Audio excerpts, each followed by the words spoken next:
Ready to bring your screenplay dreams to life? Join our 6-week screenwriting course and turn your ideas into a working script. You'll be guided every step of the way, from brainstorming to writing. For just $300, gain the skills and knowledge you need to unleash your creativity. Don't miss this chance to become the screenwriter you've always wanted to be. Go to our website, dodgemediaproductions.com, and fill in the contact page to sign up today and start crafting your story. You're listening to Dodge Movie Podcast. Your hosts are Christy and Mike Dodge, the founders of Dodge Media Productions. We produce films and podcasts, so this is a podcast about films. Join them as they share their passion for filmmaking. Welcome back, everyone. Today's movie is F1: the movie. So starting with, why does it need a subtitle? Couldn't it just have been F1? Well, it's interesting because Apple got F1, and I was like, yeah, I know. They produced the movie, and you were talking about they got the ability to show the racing series.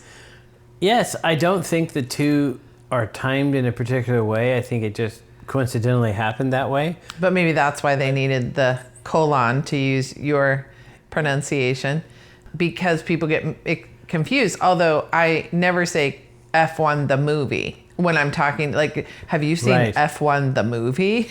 I have never said that, yes. I just thought, oh, we saw F1, it was so good. Except for maybe to humorously say colon, the movie.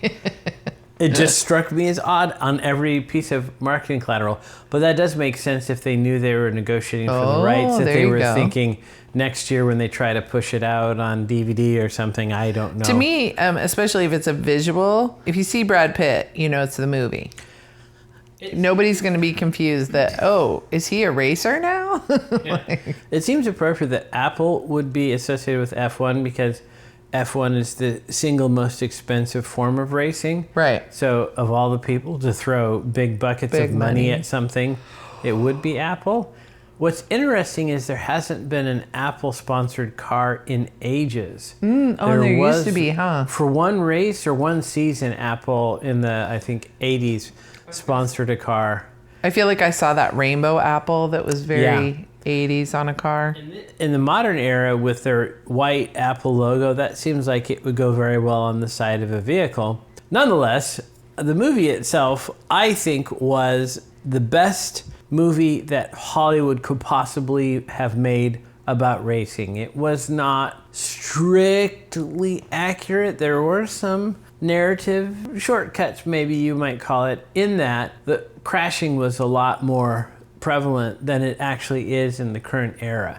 Certainly 40 years ago or more, there was lots of crashes, lots of people dying. So even today, because when I watch, when I walk through the room and you're watching, is there a difference between like a bump and maybe are you talking like a fatal crash or a very destructive crash? Because I feel like I do see them. Are there distinctions? They do crash. What I'm talking about is now they slide into the wall, but this had lots of tumbly, and they had a catch on fire situation, which is reminiscent of Romain Grosjean's famous fiery crash, which of course does still happen, but it happens very rarely relative to the history of the sport.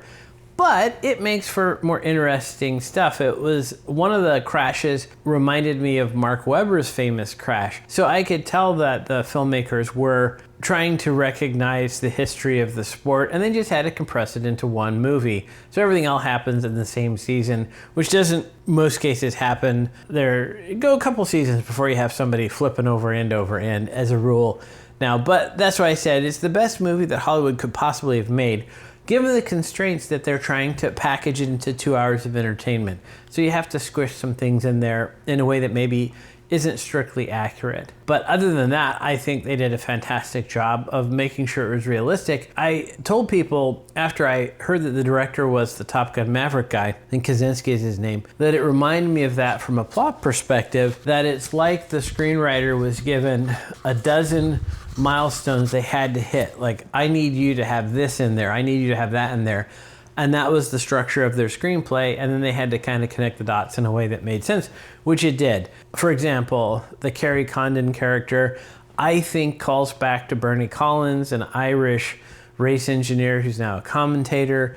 Sonny Hayes, the character played by Brad Pitt, to me reminds me a lot of Fernando Alonso in that he's in his 40s. And in fact, there's one brief scene where Fernando actually photobombs Brad Pitt's character in a press conference, which I thought was a fun little nod to everything.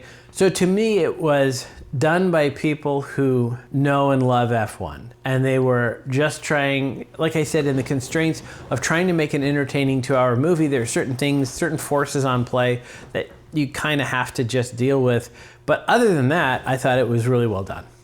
Well, I think what they did really well then is they made it for the race fans like you who recognized those things. All those callbacks. But those things you didn't need to rely on that. So someone like me who did not know a lot of those faces or backstories or references, we didn't miss anything by not. The story was still very enjoyable for me. I still could follow it along. It was the perfect Hollywood movie. It had romance. It had action. It had a great, engaging, interesting story because you're dealing with Brad Pitt's character who is an aging driver and the differences between the generations and, kind of the old school way of doing things, how Brad was using very simple tools to train versus the kid who is using a lot of high technology to train. And, it's kind of like reminiscent of Rocky, right? He's chasing a chicken. And I don't know if we definitely saw his training montage, but did we ever see like Draco's training montage where he was using, the circuit or whatever? Rocky 4 is exactly what I was thinking of, where Stallone is in some barn in Russia, Siberia, I think it's supposed to be. And then Vlad Drago, I think was the name. He was in this high-tech Soviet Union. Yeah, he had all these high-tech things he was punching and running on treadmills and all of that. So that was a good point, that it did kind of call back to that, in my opinion, Rocky IV, that comparison.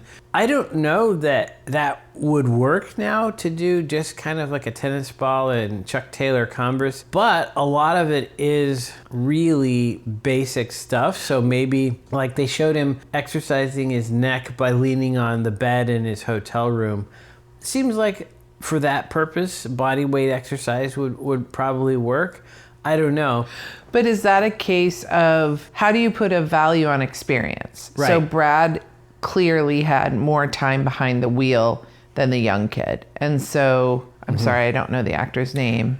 I forget the actor's name. I think the character's name was Joshua, but I think the actor is relatively new to us. So, was Brad kind of just honing a skill that he had already developed, whereas the kid was still building up his hours behind the wheel? And there is no replacement. There is no technology. There is no, I guess, you could do the simulation, but clearly Brad's character was supposed to have spent so much time behind the actual wheel on a track that's why he had a little bit of an edge. This was another way in which I felt like this was a film made by fans of F1, because the sport has changed in that sense. 50 years ago, the older drivers had the advantage because of sheer experience. And in the modern era, you see the younger drivers tend to be doing well. I think that's because the cars are so much more of winning now than they used to be.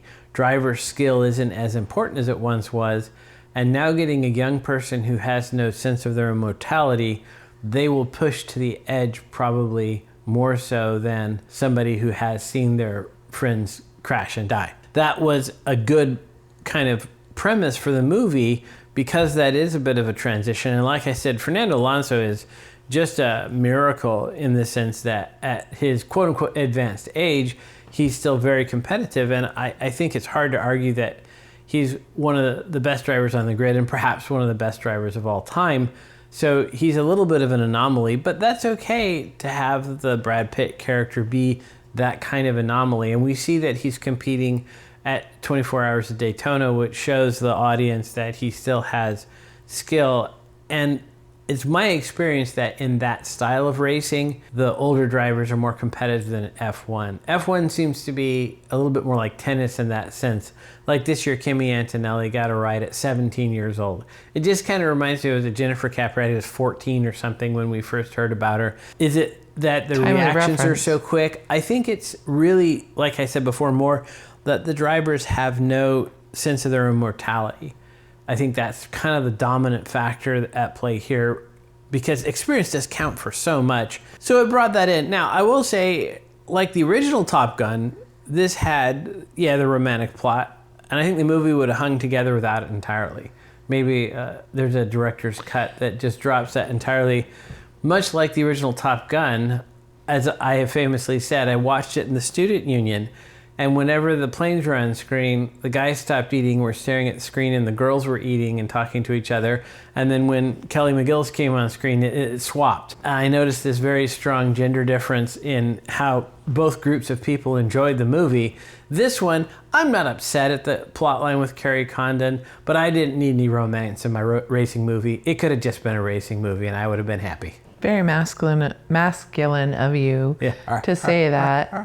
And this surprises me as Hallmark being one of your favorite channels. It is. I think that's what makes it kind of like the perfect Hollywood movie is, and I think smart from a marketing perspective on Apple's part, because, oftentimes women are dragging a man to a romantic comedy, or maybe what I should say is their masculine maybe partner. Right, yeah. Whereas in this one, I think a lot of gents were dragging, I use playfully, their feminine partner.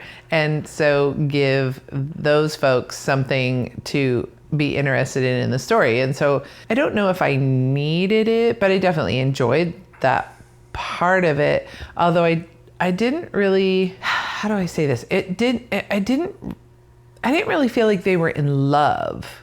Like, I think it was like they were fond of one another. They were maybe intrigued by one another. They were obviously attracted to one another. But also, I don't know if I felt that in Top Gun. I definitely felt in Days of Thunder that Nicole Kidman's character was falling for Cole Trickle, and he was obviously very taken by her. So this more just seemed like, a fun workplace for flirtation, maybe. Because I didn't feel like Sonny was not going to continue, he's a rambling man. Like he's going to be moving on. He's not settling there. And I didn't really feel like she necessarily wanted him to. It was like a fun, whimsical tryst that they both could just look fondly back on. That might be realistic in that I think if you are an engineer or a driver in an F1 team, that dominates your life. That's all you do. There's not much time left.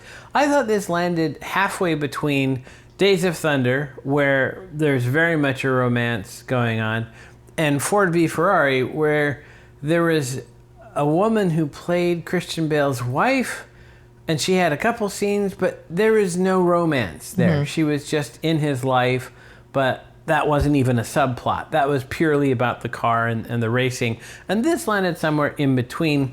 It was fine. I just, like I said, I would have been perfectly happy with just a racing movie. Which brings us to the racing, which is kind of the hallmark of this film.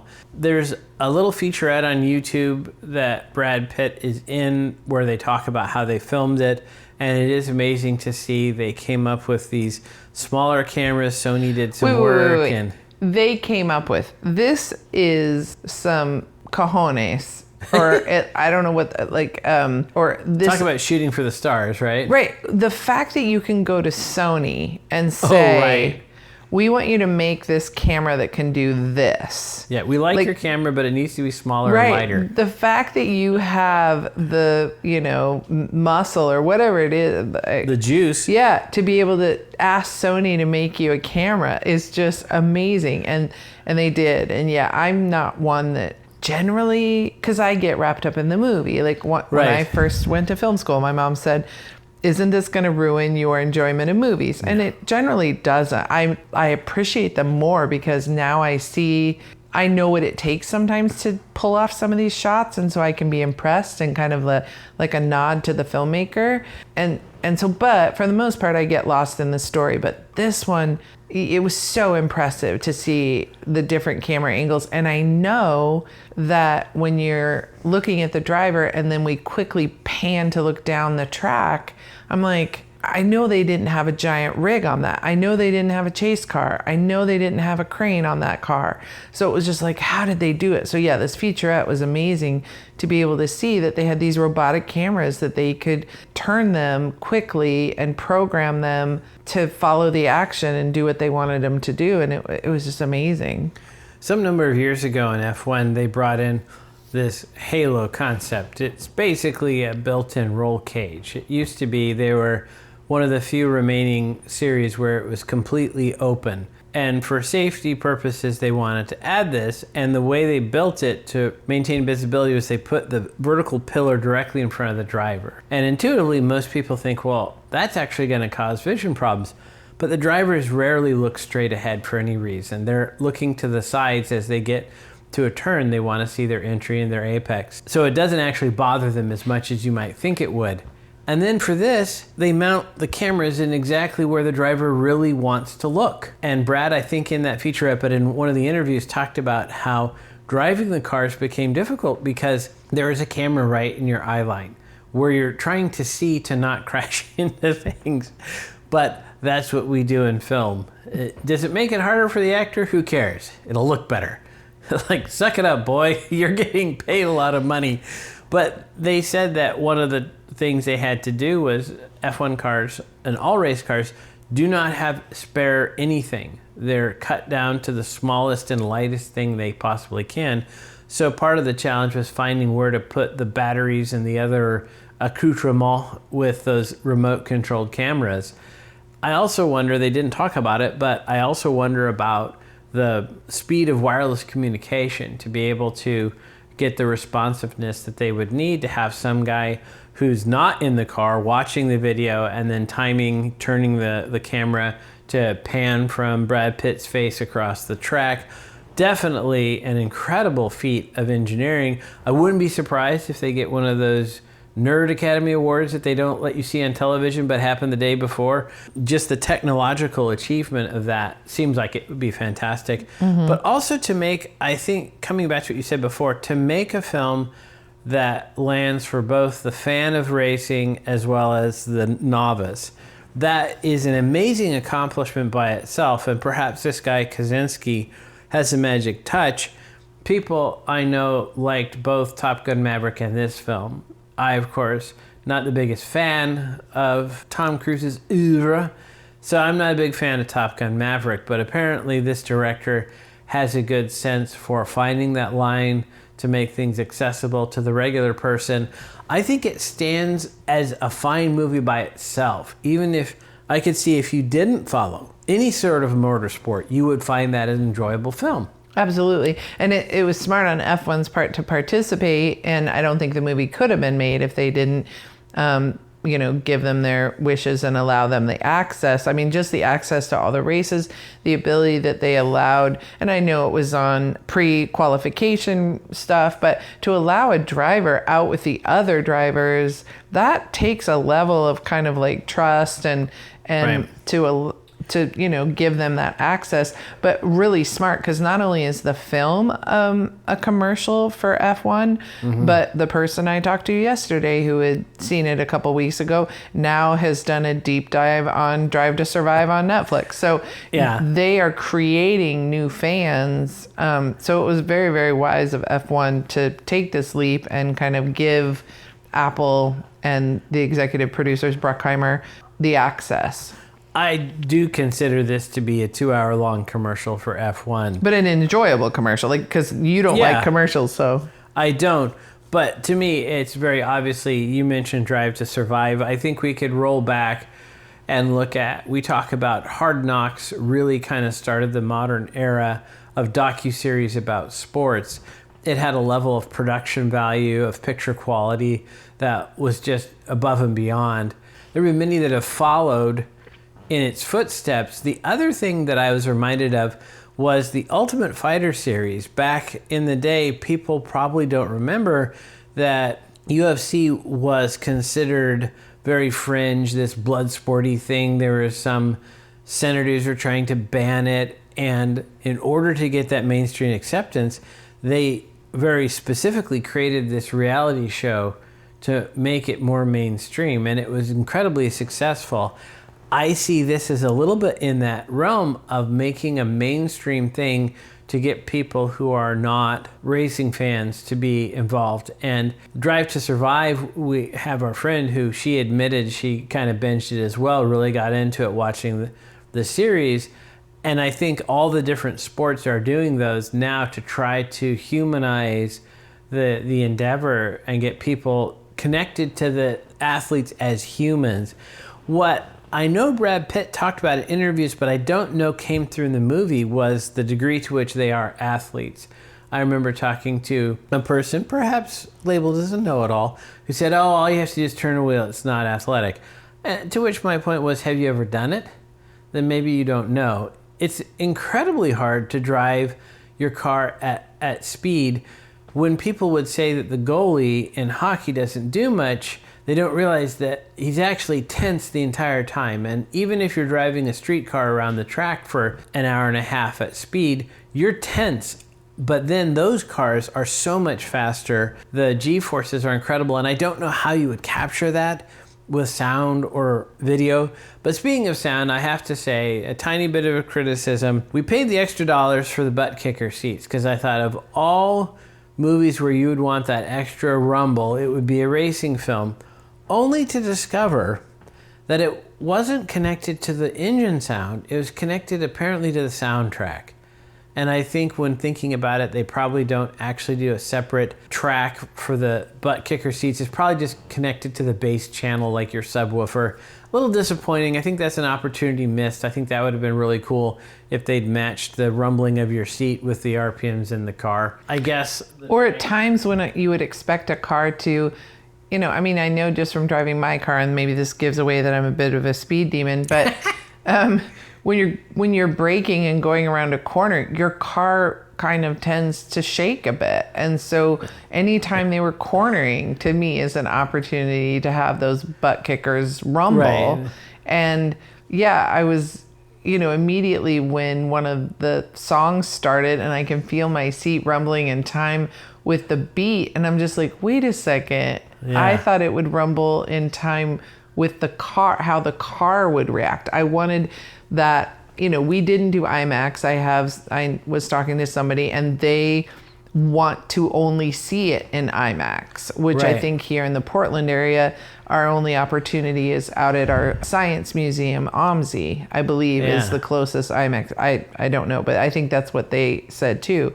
And so that's a little bit more of a hike for us than we really wanted to do. And so we thought, let's do the butt kickers. I am curious. I almost would be willing to see it again just to see how that IMAX experience, because I felt immersed. I mean, kudos to the filmmakers, because even in a traditional screening, even without the butt kickers, I think it would have been a very immersive experience. They did their job. If the cinematographer does not at least get nominated for this film, it will be a travesty, let alone win, because they outdid themselves to create the feeling that you are in the car. I'm trying to think, but I can't call to mind a specific moment where it was obvious that Brad Pitt was driving a car.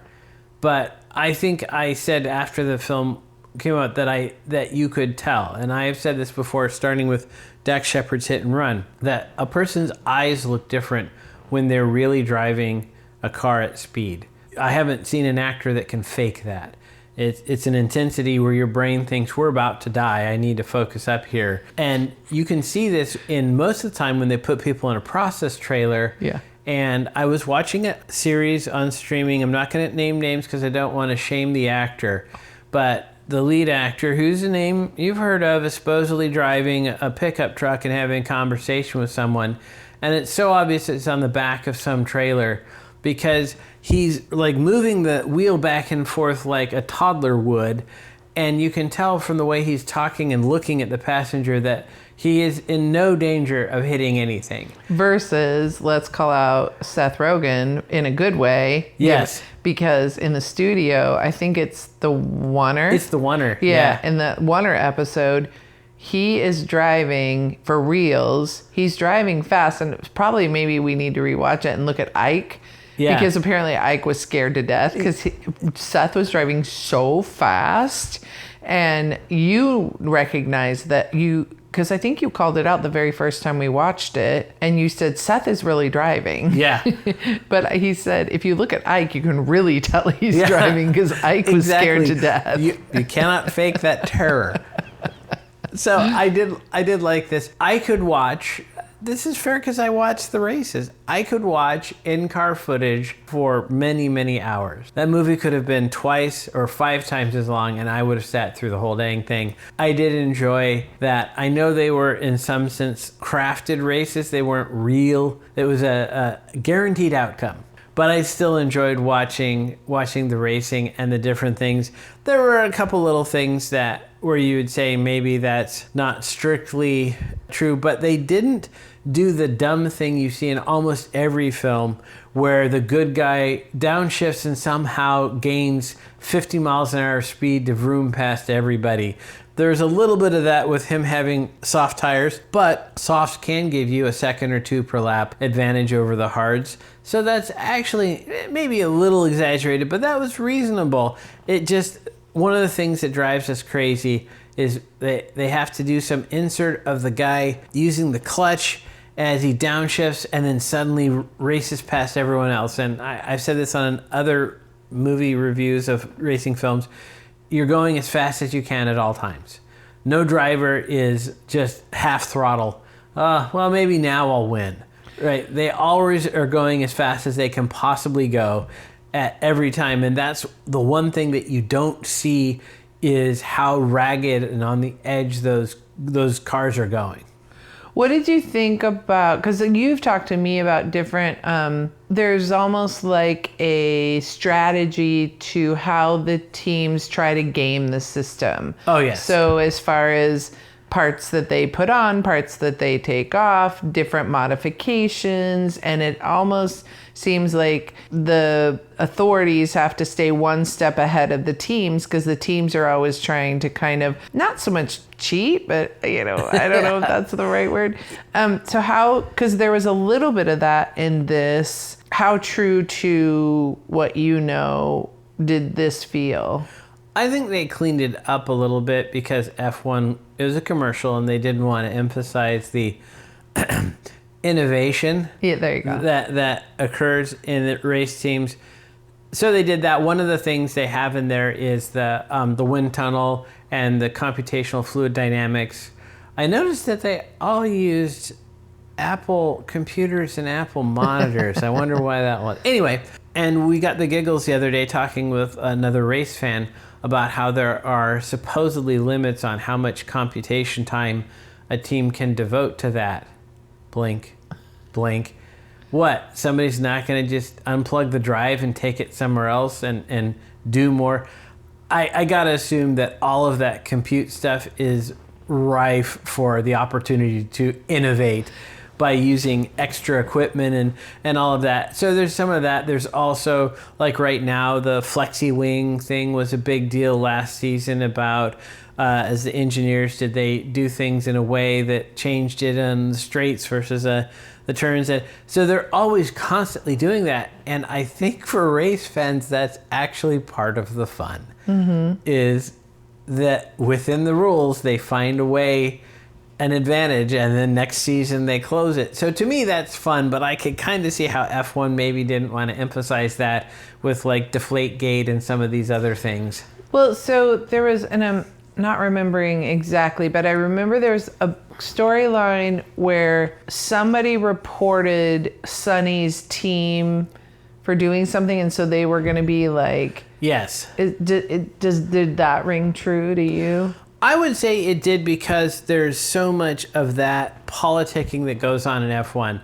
One of the things that the current owners of F1 are trying to downplay but still is part of the sport, is it's a lot of rich people with a ton of money. And so there's a lot of politics that goes on, and teams bring up different things and they'll claim a thing and they'll protest a result. And just recently there was a race where I believe it was George Russell, somebody protested his thing. They do use what I call strategic protests. So that actually was relatively okay. It's not common that somebody inside a team turns on them. That part was pretty rare. That was but Hollywood. For the most part, there has been a lot of this, and it goes back and forth, and the team principals snipe at each other in press conferences. And so that was, I think, like I said, maybe a little bit exaggerated in the sense of the guy that was part of the team was somehow involved as like an insider.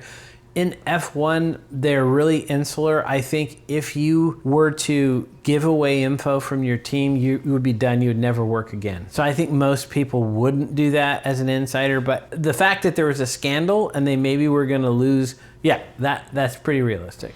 How did you feel that the press conference scenes, like that, there was a kind of a jerky journalist? Yes. That's very accurate. The drivers do get testy. Max Verstappen is kind of famous for he would use some salty language, and they wanted to fine him, so then he would use more salty language. And the drivers do get pissed off, much like doing a press junket for a movie. You get asked the same questions over and over again. But then, yeah, some of the journalists are kind of rude in how they ask the questions. It's just kind of how they do it. I don't know why you would, but maybe they're looking for that reaction, right? Mm-hmm. They had, I think it was, I like the idea, but right now the women mechanics in F1 are still kind of in peripheral positions. You don't see them on pit crews, at least that I have noticed in the teams. There's starting to be more women in the garage, but not as many.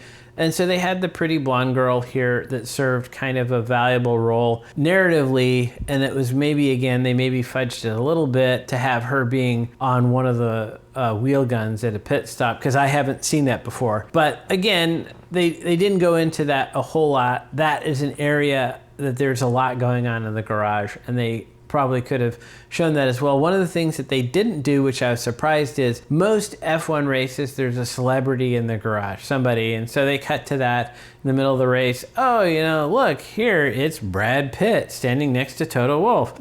So this was an opportunity, I think, for a lot of celebrity cameos, and I don't remember them doing any celebrity cameos in the garage at the race. Well, they were probably, that would have been isn't there like a hat on a hat on a hat or something like? Yeah. That probably would have taken people out of I think the it would have, film it would have taken you out of the film. Yeah, because you're like, Right. You see Brad Pitt, but we're supposed to pretend it's not Brad Pitt, it's Sonny.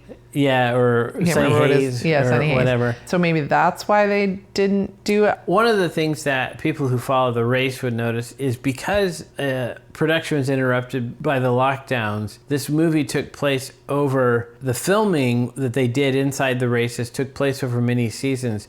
So Gunther Steiner is in the film, even though he has not worked in F1 for a few years. He left Haas, but because they started filming this, like 4 or 5 years ago, he's still in it. So there's some lack of continuity in the liveries and the personalities of the different teams throughout the race. But again, only your hardcore fan would notice, and I don't think they would care. So they included, famous tracks, and I just really I come back to my assessment. I don't know that Hollywood could make a better Hollywood film about racing. They really, this is exactly.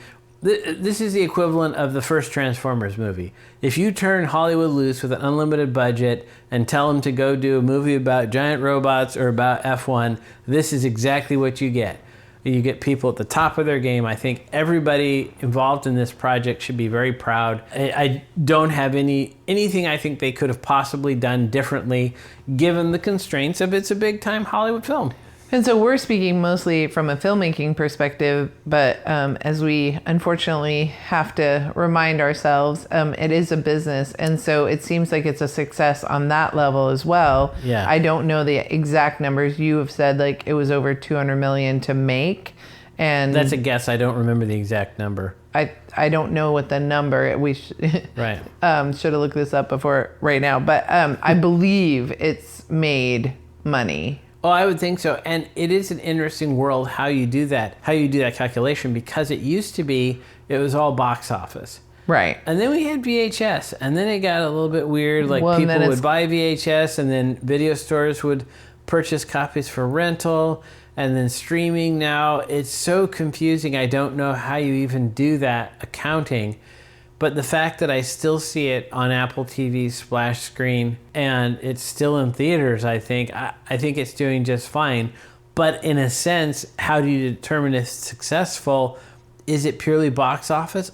I don't think so. I think because it is an advertisement for F1, there's a certain amount of that being a marketing cost, right? Worldwide, it has made $395 million. So I'm sure they covered their budget. Million? Yeah, 395. So almost $400 million. Right.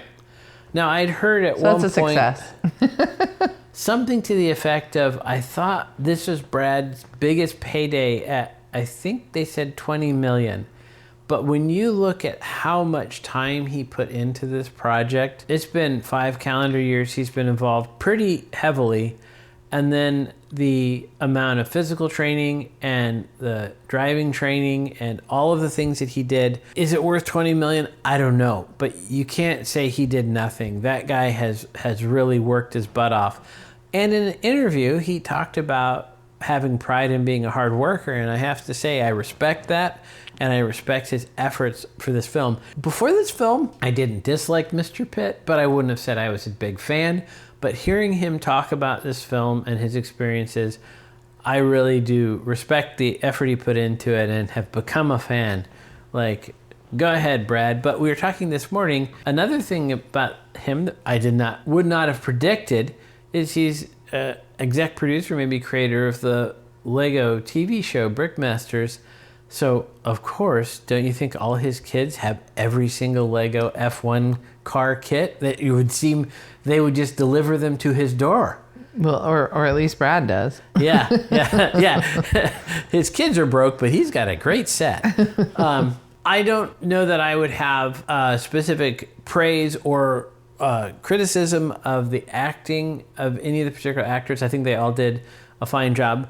I would be remiss if I didn't mention that the character who is the crew chief of his car is listed in the credits. His name is Dodge. So that actor has a much better tan than I do, so we wouldn't have guessed that, but I don't know where they came up with that, but hopefully the screenwriter is a fan. Maybe he listens to the show, so go ahead and send us an email if you're listening and let us know. Yeah, I mean, it was a great movie. If you haven't seen it, I highly recommend it, especially in the theater.